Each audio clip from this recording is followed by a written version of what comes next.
Gene Farmer, who's a really good friend of mine, he once said that being an advisor to PhD students is really very simple. See, first, you write their thesis for them. Well, actually, first you tell them what to do, then you write it for them. Then you have to spend the rest of the time convincing them that they did it. You know? That's how he does it. You know, but no, the truth is, many of us are very cynical when we're not in agreement, but it's actually quite far from the truth.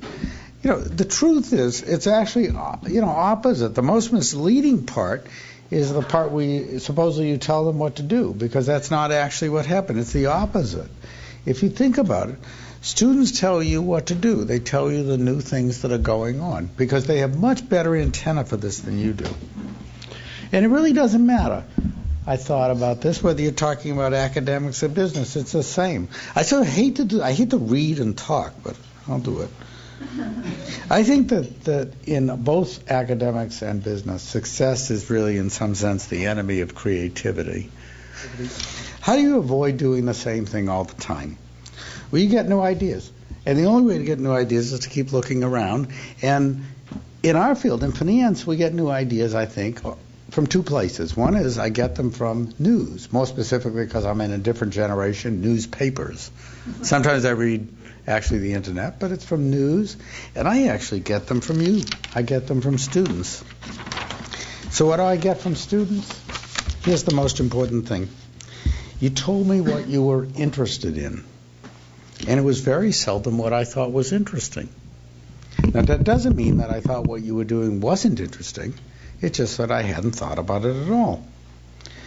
You look at me, and I think all students, for those of you who teach, or all those in business who mentor people, they look at you, and you think that we know everything, at least when you start out. You know, there's a transition you go through, but we'll talk about that. You think you know everything, and that's a first cousin to the notion that all the good stuff has been taken.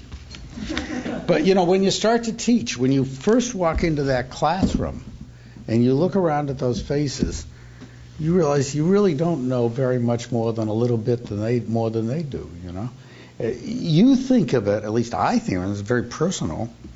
The student looks at this as a swamp they have to slog through. You know, they have to sort of master this incredible amount of knowledge that people have amassed, and the guy in the front of the room or the gal in the front of the room, they know this and you don't know this yet, you know.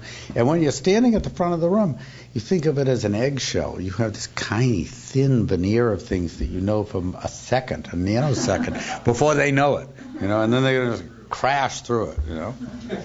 But this relationship changes over time, you know. It goes through stages like children. First, you think they know everything. Then they started to ask a question. They ask a question that we can't answer. They learn something we don't know. And the view of us is upended, and they think we're absolutely dense.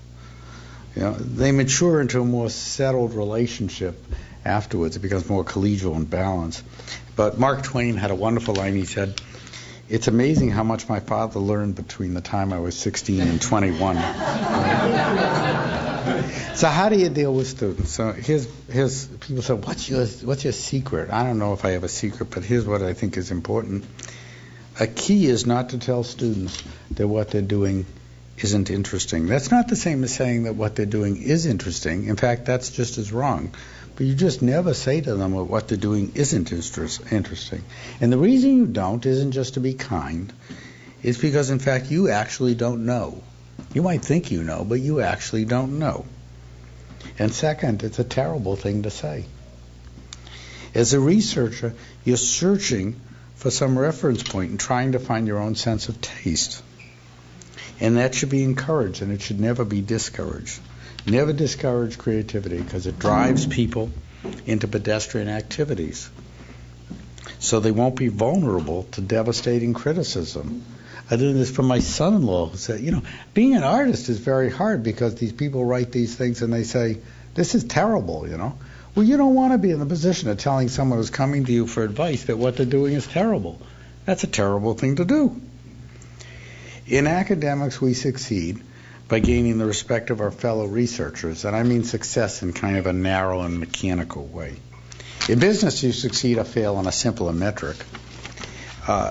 I should tell you that when I talk to my friends about their experiences, they're more like farmers. I don't think they listen hard to what students say, but they think my experiences are unique. They say, look at the incredible students I've worked with, and if you look around this room, it's incredible. And I think you all are incredible. But I have to tell you, I think it's an identification problem, you know. I really do. I don't know. It's not that I had anything to do with it, you know. And I think you really are incredible. But I think it really is the case they just don't listen.